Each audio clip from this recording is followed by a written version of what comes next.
اب آئیے فہم قرآن کے اصول. ظاہر بات ہے کہ اس موضوع پر اصول تفسیر پر کوئی مجھے تفصیلی اس وقت گفتگو کرنے کا موقع تو نہیں ہے، البتہ یہ کہ 7 گنتی کر کے چیزیں نوٹ کر لیجئے کہ جس سے قرآن مجید کے فہم میں سہولت حاصل ہوگی. پہلی بات وہ جو کسی درجے میں پہلے بھی سامنے آ چکی ہے، قرآن کا اسلوب استدلال منطقی نہیں ہے، فطری ہے. ایک ہوتا ہے منطق کی گتھیوں سے اور منطق کے اصولوں سے اور منطق کی دلیلوں سے بات ثابت کی ہے، نہیں. قرآن فطرت انسانی کے مطابق بات کرتا ہے. ایک ان پڑھ شخص بھی قرآن کو اپنے سے دور یا اپنے آپ کو قرآن سے دور نہیں سمجھے گا اگر ذرا سا وہ قرآن کو سمجھ سکتا ہو بس.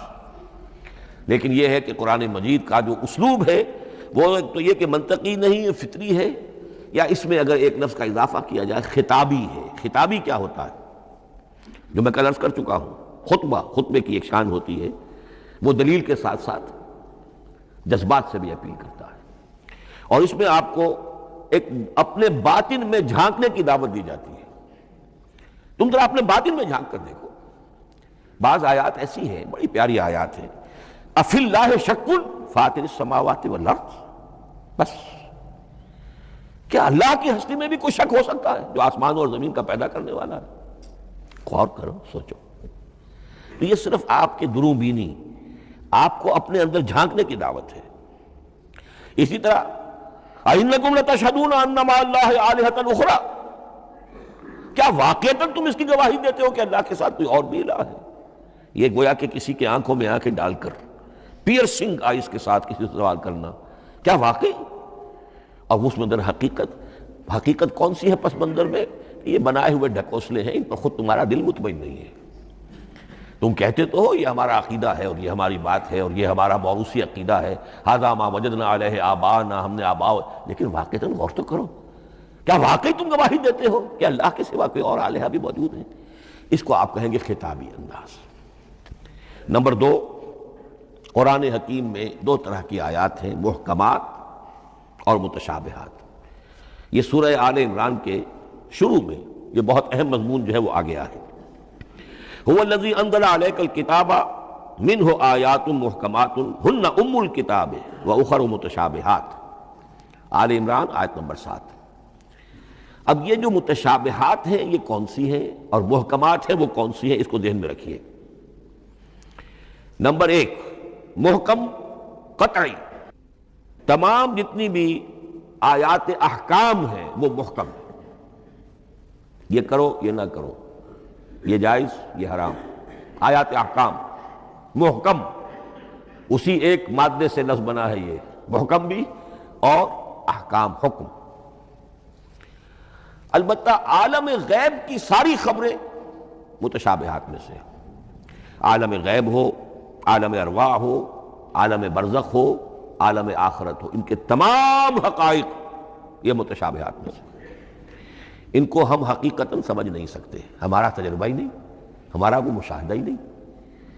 جیسا کہ ایک حدیث میں آیا ہے، جنت کی جو بھی نعمتیں ہیں، ایک تو وہ نعمتیں جن کا ذکر قرآن میں ہے اور ان الفاظ میں ہے جن سے ہم واقف ہیں.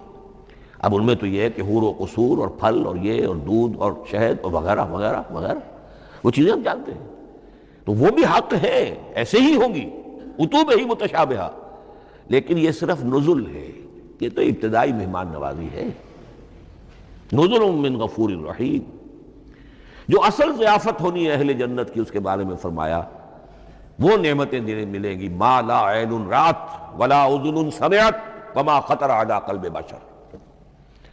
جو نہ کسی آنکھ نے کبھی دیکھی، نہ کسی کان نے کبھی سنی، نہ کسی انسان کے دل پر ان کا خیال تک وارد ہے.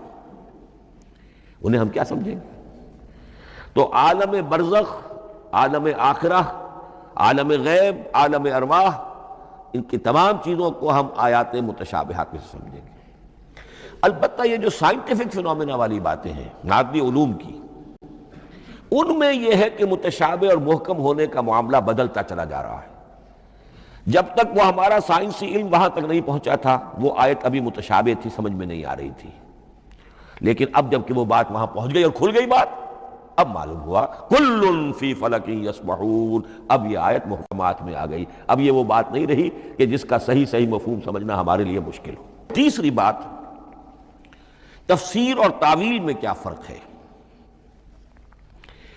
تفسیر کا عام طور پر لفظ استعمال ہوتا ہے لفظی طور پر، الفاظ کی بحث، نحوی بحث، قواعد گرامر جو ہے ان کے حوالے سے جو بحث کی جائے گی وہ تفسیر ہے، اور اس کی اصل حقیقت اور مدلول کو سمجھنے کی جو کوشش کی جائے گی وہ تعویل ہے۔